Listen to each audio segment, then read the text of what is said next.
adik-adik, balik lagi di MoJDF, platform edukasi terbaik untuk masa depan yang cerah. Bersama saya Ika Kartika.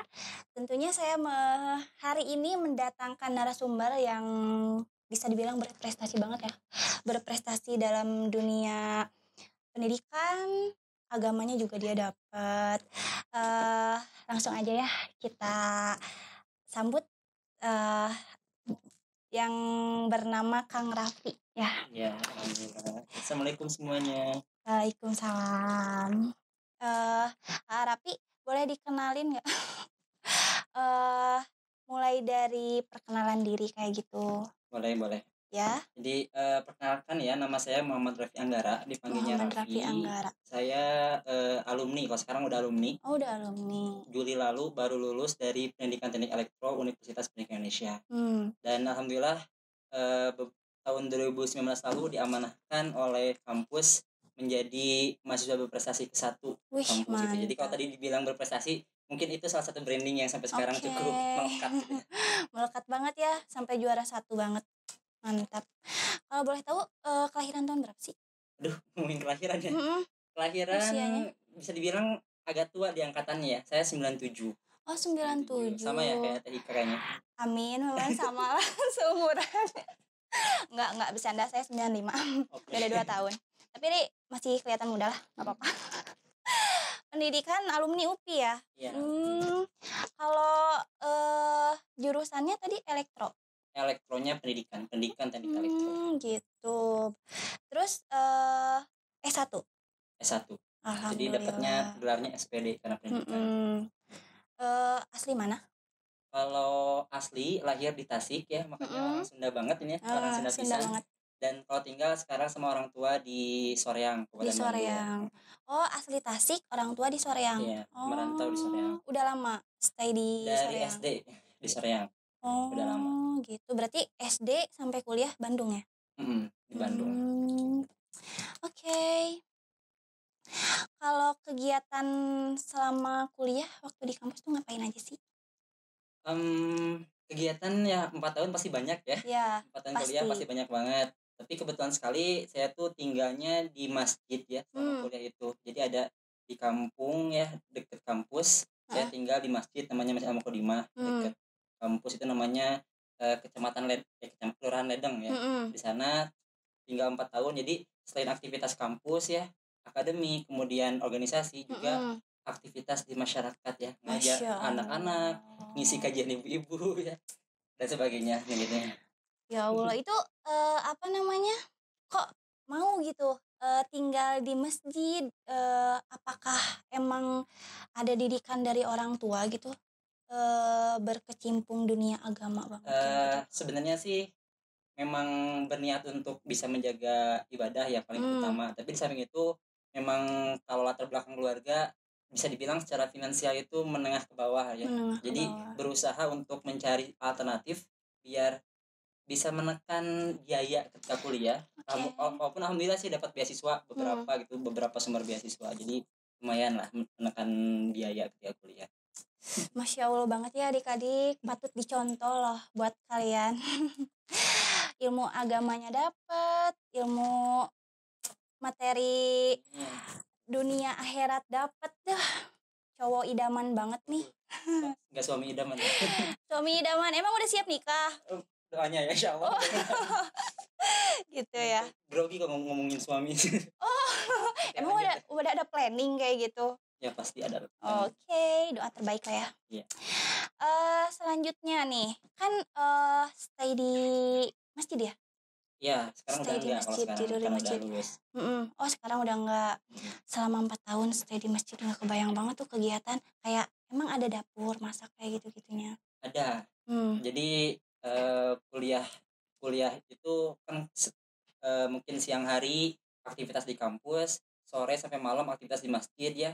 Dan secara biaya pun dijamin gitu. Kebetulan dapat masjid yang memang pengurusnya itu perhatian ya dengan orang sebutnya takmir atau mungkin marbot ya. Masya Allah. Seperti itu.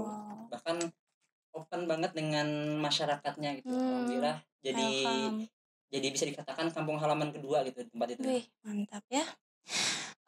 Terus selama di kampus tuh kan, stay di masjid. Apakah ada mengikuti organisasi di kampus kayak gitu? Organisasi-organisasi apa sih yang diikuti sama kamu kuliah di kampus tuh? Kalau organisasi yang internal nih ya, yang di kampus ya. Yang di kampus. Kalau di kampus, awal kuliah itu mungkin bisa dikatakan agak ambis ya. Saya ikut 7 UKM. Widih, 7 Tapi UKM?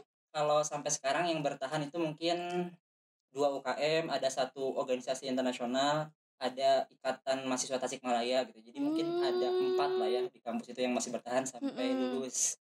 Di bidang agama, di bidang penelitian. Itu fokusnya di 2 hal itu gitu. Sampai lulus, berarti sampai detik ini dong? Sampai lulus, kan udah lulus Oh, sekarang. iya. Udah lulus ya, lupa, sorry.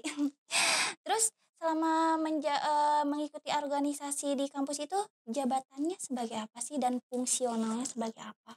Jadi Kalau kalau boleh UKM kan ada dijelasin. 2. Saya ada namanya UKM Baki. Itu Iya. di Al-Qur'an fokusnya. Di situ saya kalau di Bakinya sendiri jadi ketua departemen, tapi Widih. ada himpunan UKM Al-Qur'an senasional, saya jadi wakil ketua di nasional gitu. Itu di UKM Al-Qur'an. Tapi kalau di UKM ilmiah, saya jadi sekretaris ya. Jadi sekretarisnya.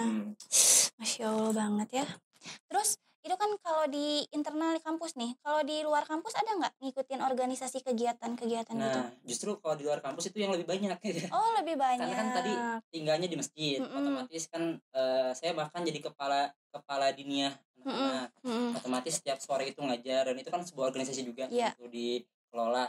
Juga sebagai ketua pendidikan di sini membawahi pengajian ibu-ibu, bapak-bapak gitu ya di masjid.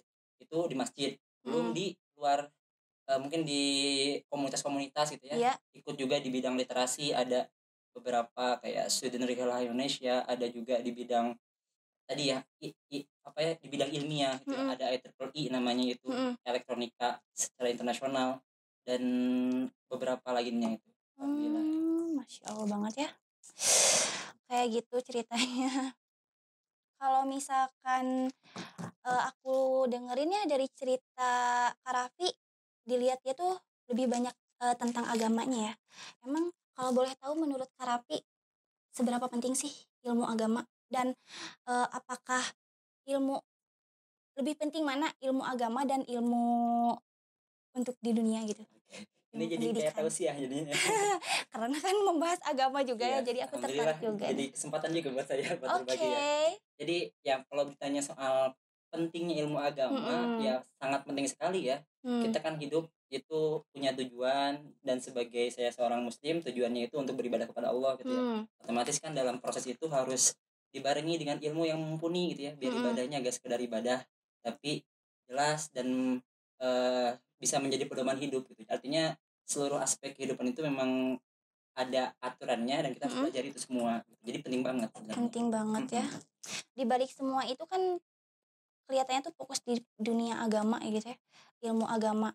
Tapi ilmu yang didapat dari kampus kira-kira gimana? Bermanfaat juga Ya buat pasti yang ya bermanfaat banget, dan justru dengan kemudian kita menyeimbangkan ya antara ilmu di dunia kampus ya, ilmu akademik dengan juga ini sedikit ada mungkin ya motivasi bahwasanya ketika kita mempelajari ilmu agama, menolong agama Allah ya, kita itu akan ditolong segala urusannya ketika di dunia gitu ya oleh Allah. Makanya alhamdulillah ilmu agama berjalan di masjid, kegiatan dan akademik pun malah justru banyak pertolongannya gitu. Akademik juga. Merasa diri tuh gak pantas kayak jadi mapres gitu ya. Gak pantas, tapi alhamdulillah justru dikasih kesempatan buat jadi mapres. Ini bisa dikatakan ya semuanya itu pertolongan Allah gitu ya. Wih, gitu. Mantap. Oh, pernah jadi mapres juga? Iya, mapres tingkat kampus alhamdulillah. Masya Allah, prestasinya gila, luar biasa banget adik-adik. Patut kalian contoh. Mudah-mudahan adik-adik termotivasi ya dari cerita Kak Raffi ini, dan bisa bisa mengikuti jejaknya beliau. Amin. Oke. Kalau nggak salah aku pernah lihat Kang Raffi tuh punya skill kayak menulis kayak gitu ya? Nah, ya alhamdulillah. Administrasi juga. Kalau skill menulis ya, jadi udah menerbitkan beberapa buku. Bahkan ada 8 buku kalau sampai sekarang itu. 8 buku diterbitkan.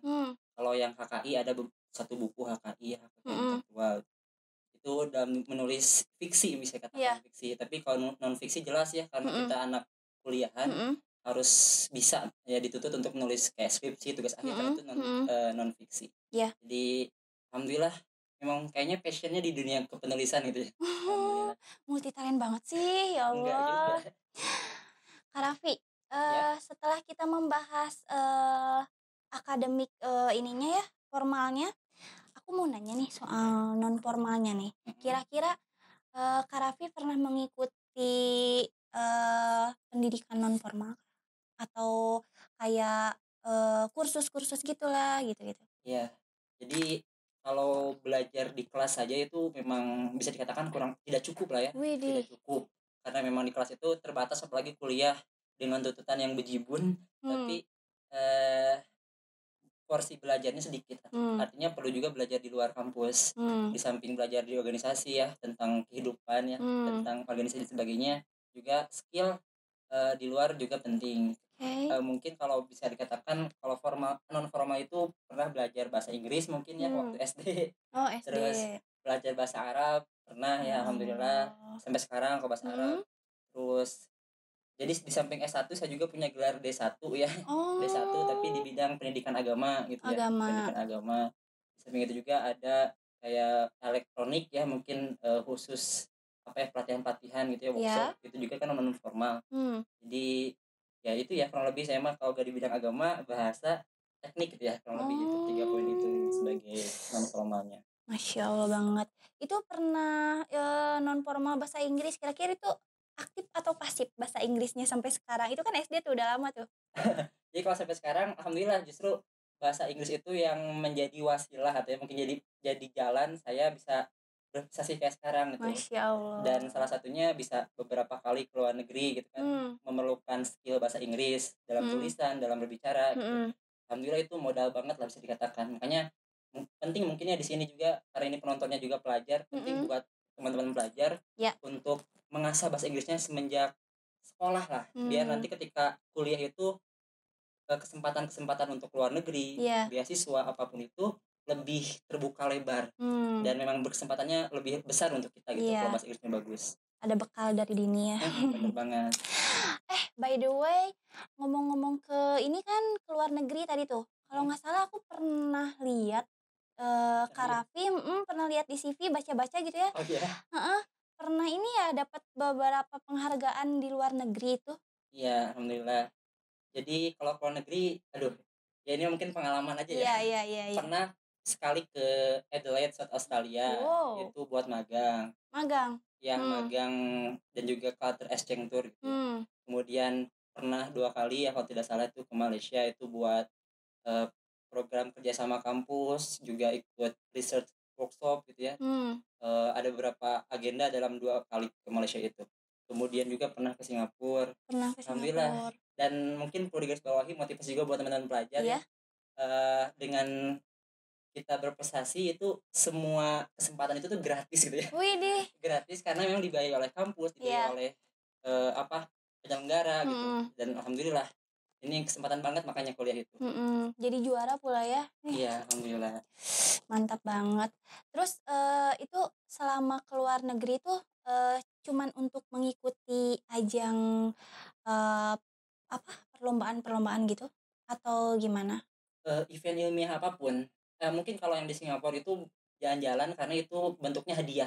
Jadi juara lomba dari PT salah satu perusahaan di Indonesia ya, BUMN, dapat hadiah untuk jalan-jalan ke Singapura itu. Kalau yang lainnya itu event ilmiah kayak konferensi, workshop ataupun tadi ya magang culture exchange tour gitu.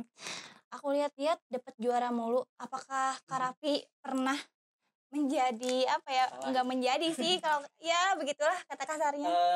Pastilah. Oh, pernah. Iya, ada patah. Kirain juara terus. Enggak dong. Bisa dikatakan 3, 4, 5 juara, di balik itu ada ratusan kekalahan gitu. Widih. Iya betul. Jadi memang jam terbang itu penting bahkan ketika berkompetisi gitu. One step for 1,000 miles gitu. Satu langkah untuk 1,000 mil. Bener itu tuh. Mungkin langkah-langkah awal itu masih banyak kalahnya, tapi alhamdulillah jadi jam terbang, pengalaman, dan bisa juara di kesempatan selanjutnya. Jadiin pembelajaran akhirnya menjadi juara ya. Masya Allah banget. Itu kan kalau dari internasional ya. Kalau dari nasional gimana tuh? Iya, kalau Kira-kira nih kita. internasional mungkin belasan, kalau di nasional alhamdulillah lebih banyak lagi gitu. Jadi Masya semakin Allah. bawah apa tingkatannya alhamdulillah semakin banyak Oh, kalau semakin prestasi. banyak. Mm-mm. Hmm. Terus kalau itu kan tadi kita bahas masalah internasionalnya ya. Kalau masalah nasionalnya itu kira-kira lomba apa aja sih yang pernah Kak Rapi ikutin?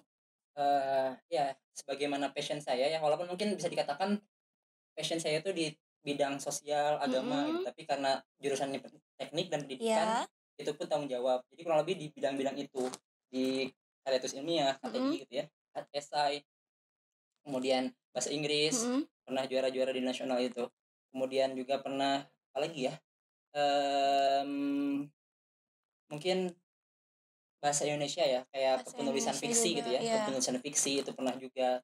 Yang ke Singapura itu saya dari juara nulis fiksi ya justru, Mhm. cerpen itu, nulis cerpen gitu. Yang ke Singapura itu. Heeh, ke cerpen, tapi yang lainnya juara-juara ilmiah kayak KTI, esai gitu dan sebagainya. Esai juga pernah. Mhm. Masya Allah. Terus kalau selama di kampus gimana tuh? Apanya? Yang pernah didapat selama penghargaan-penghargaan di kampus? Jadi kalau kan di kampus itu berarti akademik ya, akademik di Akademik. kampus, eee, di samping tadi sebagai Mapres, Ya. ke-1 kan alhamdulillah Mapres ke-1 tingkat UPI, Mhm. itu kan di antaranya secara akademik di kelasnya tuh IP-nya harus mumpuni, Mmm. alhamdulillah, lulus kemarin dengan predikat cum laude, ya Wih, alhamdulillah. kumlot. Kemudian juga, jadi salah satu lulusan terbaik gitu ya, sebagai lulusan Widih. terbaik, itu kan mungkin akademik, Mhm. eee, di samping itu mah mungkin kayak dari lomba-lomba tadi, gitu. Gitu. By the way, IPK, ngebahas IPK, emang IPK-nya berapa sih kalau boleh tahu? Aduh, kecil sih, gak kumlot-kumlot banget. Mmm. Aduh, kumlot banget kayak gimana? Maksudnya Kumlot banget berarti 4,00 itu atau kumlot. atau 5 atau berapa? Kalau saya cuman 3,71 apa 2 3,7 sekian lah. Ya Allah, 3,7 dibilang nggak kumlot, Kumlot gimana cuman sih? gak kumlot banget kan. Oke. Bagi aku sih 3,7 butuh perjuangan banget. Sama lah perjuangan juga itu. Perjuangannya Masya Allah banget. Eh, oke, kita lanjut ke apa ya? Kalau nggak salah aku pernah ngepoin IG-nya deh. Masa? Iya, aku pernah ngepoin IG-nya, pernah jadi ini juga ya. Apa? MC di acara nikahan itu ya. Kok Bener dikepoin nggak itu sih? sebelah itunya ya? Iya. Alhamdulillah jadi semenjak jadi Mapres nih, ini Ya. mungkin biar motivasi juga. Hmm. Semenjak jadi Mapres, otomatis kan nama kita dikenal. Mm-mm. Bahkan setiap bulan itu diminta jadi pengisi acara, jadi pembawa Setiap acara, bulan. moderator itu bisa jadi sampai bahkan setiap minggu itu 2 sampai 3 kali itu ada gitu. Hmm. Jadi semenjak jadi Mapres itu mungkin lebih dari seratusan pengisi acara gitu, kayak Ngisi gini gitu ya, acara. sharing-sharing mungkin atau mungkin jadi pemateri, narasumber, alhamdulillah. Mm-mm. Itu salah satunya berawal dari Mapres, Mm-mm. gitu. Jadi kalau kita berprestasi, peluang-peluang untuk ke depan itu lebih terbuka lagi. Mm-mm. Gitu. Terus aku kan sempat baca captionnya nih. Ya, baca captionnya tuh kayak gini loh. Intinya nih ya, intinya aku mau jadi MC di acara nikahan, tapi khusus yang ini, yang apa, nikahnya syar'i. Kok kayak gitu sih? Kayak gimana, Oke, bisa jadi di dijelasin nggak? kopenya keponya yang sebelah itu ya. Iya. Padahal kan banyak postingan saya yang lain. Oke. Ya, Karena makanya mendekati. tadi kalau saya pribadi memang berazam ya yang menjadikan diri saya itu di-branding-kan sebagai mahasiswa berprestasi muslim gitu ya. Mm-mm. Jadi gitu. Jadi samping memang kewajiban ya untuk menjadikan setiap sendi kehidupan itu berdasarkan pedoman Islam, Iya. itu salah satu ikhtiar saya gitu. Bahkan diminta jadi MC pun ya nikahan atau agenda-agenda yang Mm-mm. syar'i gitu. Seperti itu. Emang kalau misalkan, maaf nih ya, kalau misalkan nggak syar'i emang nggak mau? Diusahakan ya mungkin saya lebih tidak memilih lah, tidak Mm-mm. tidak dengan secara halus disampaikan kenapa alasannya menolak. Gitu. Padahal kan nggak syar'i juga banyak gitu yang nikah secara Islamiah, tapi ya gimana ya?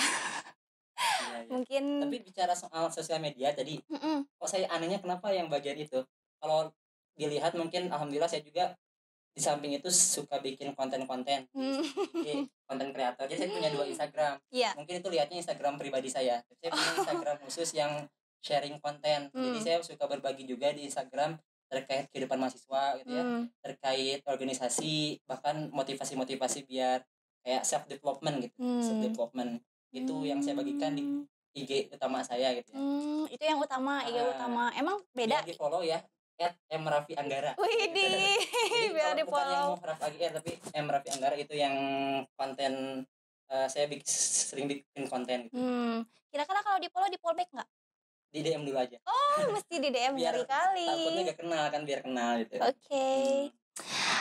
Tadi kan nanya nih, kenapa yang dikopoinnya yang itu? Karena menurut saya sih menarik gitu ya. Kok mesti yang syar'i banget gitu. Makanya saya kepoinnya yang itu. Oke, tadi Kak Raffi sempat penasaran ya, kenapa aku ngepoin IG Kak Raffi dan yang ditanyakan tuh yang tentang MC itu ya. Kok yang itu sih? Oke, penasaran ya? Yang pertama tuh kayak gini, aku kenapa bisa ngepoin IG-nya, karena semalam tadi nih ya, sebelum kita mengisi acara ini, aku tuh sempat ketemu sama teman aku di kampus, sempat sharing-sharing juga, sempat aku ceritain, aku mau ngadain podcast, nah narasumbernya Kak Raffi gitu kan. Nah, terus dia nanya, teman aku tuh, Kak Rizky tuh nanya, Raffi mana katanya, ini anak berprestasi di UPI. Terus aku liatin nih CV-nya. Nah, dia seketika langsung ngomong, ih ini mah temen aku katanya gitu. Nah, dari situ kan ngobrol nyambung. Nih katanya dia temen deket aku. Nah, sampai-sampai IG-nya aja udah saling follow-followan. Dia nunjukin IG-nya kayak gitu. Oh iya, mana coba aku lihat IG-nya. Nah, aku ngepoin dari HP dia gitu. Pas dilihat, wih malah jadi MC juga dia gitu. Nah, dari situ aku pas ngeliat captionnya, agak menarik juga nih, mesti kok sari-sari gitu. Iya, itu alasannya.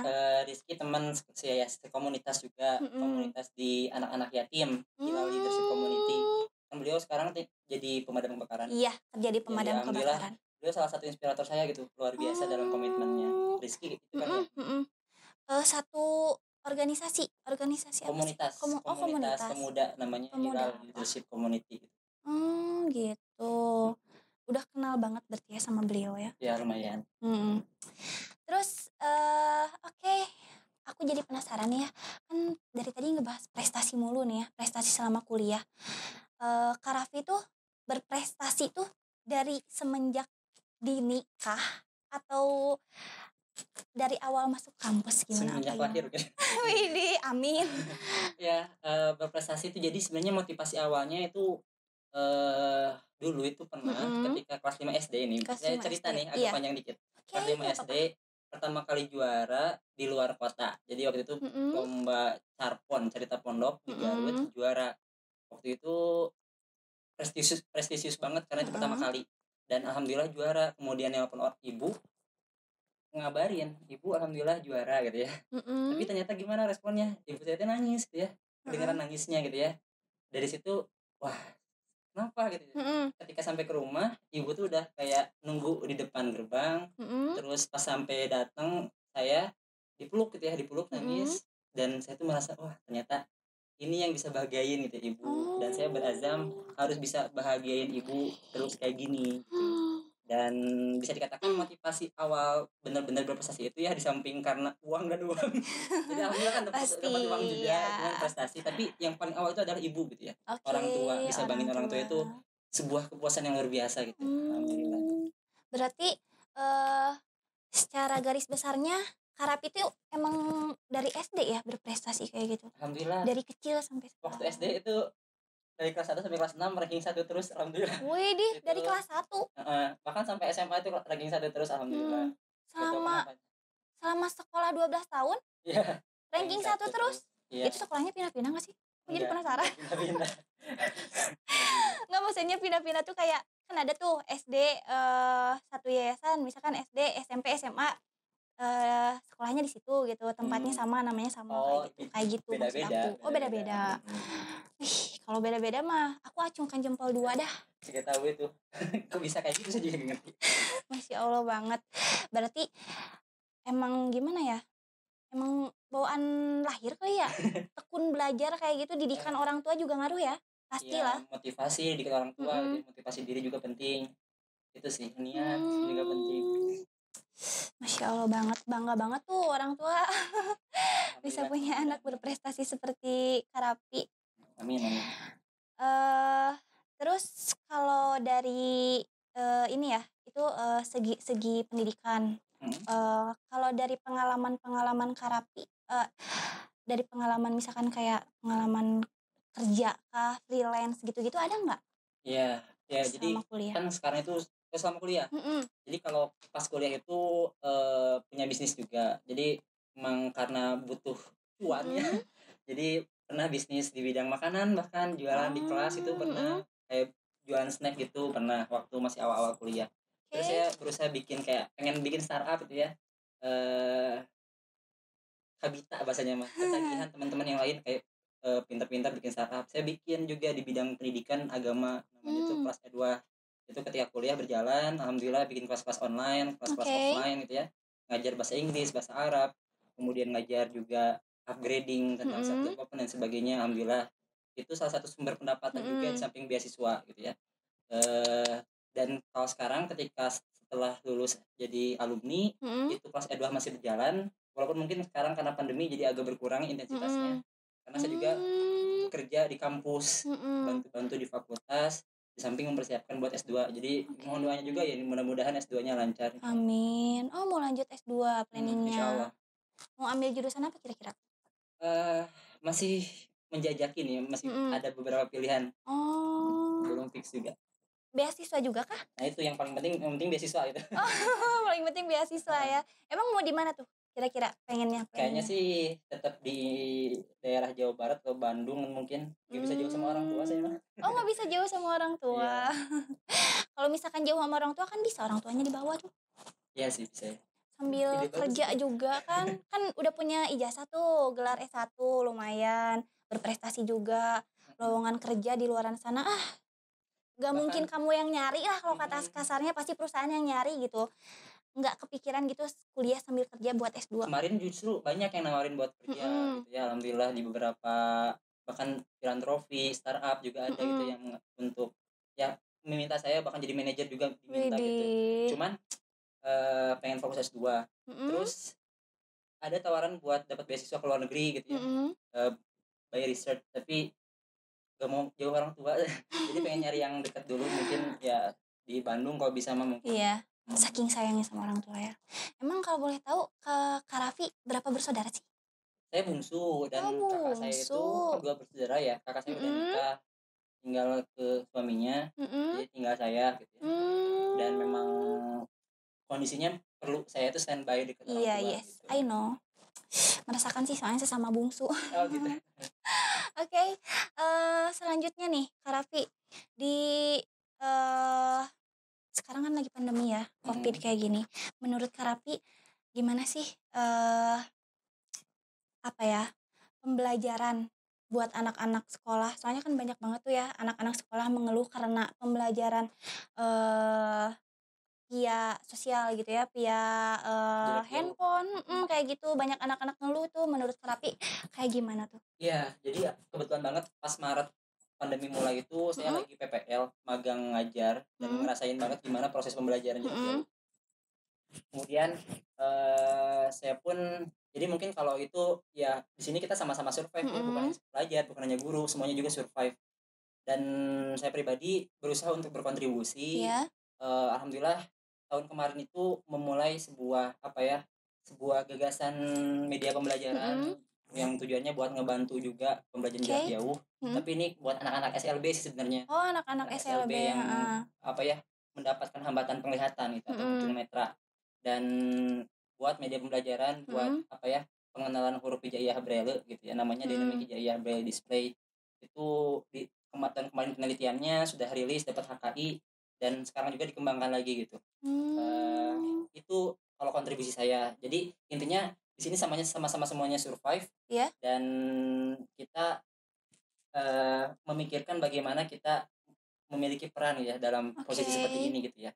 Mungkin ada yang berbagi dengan bentuk material ya, Mhm. uang dan sebagainya, mungkin sembako itu pun Mhm. bisa kita lakukan, atau mungkin di bidang Mmm. kita sebagai anak teknik, anak pendidikan itu bisa juga berkontribusi gitu ya, Mhm. kayak membuat media pembelajaran atau apa. Oke.